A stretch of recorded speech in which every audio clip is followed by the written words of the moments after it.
Since World War II, hundreds of thousands of neglected children were removed from their parents and placed with foster parents in private houses. These children were known as state wards. They were sent to live with married couples who were selected by child welfare departments. The couples were paid to look after the wards by providing a safe family environment and sending them to school.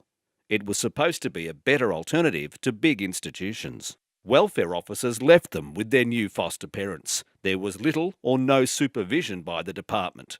The years went by and nobody seemed to care.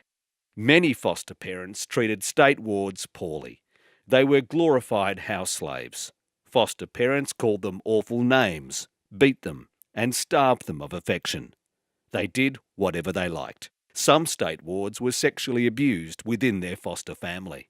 Abused wards were often too afraid to speak up. In those days, children weren't believed, and if they spoke out about the abuse, they were at risk of being beaten for speaking.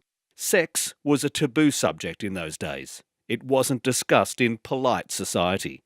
The department visited the house maybe once a year. Children were too afraid to complain about the abuse. There was always the fear of being sent to a big children's institution.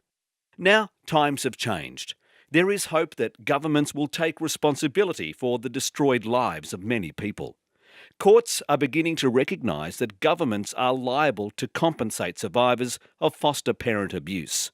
Laws are starting to change. It's the right thing to do. If you want to be a part of a class action, you only need to call lawyer and former state ward Peter Kelso. He will make sure your voice is heard.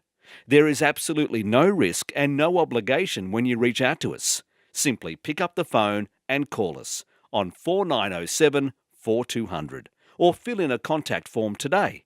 Our team will be in touch.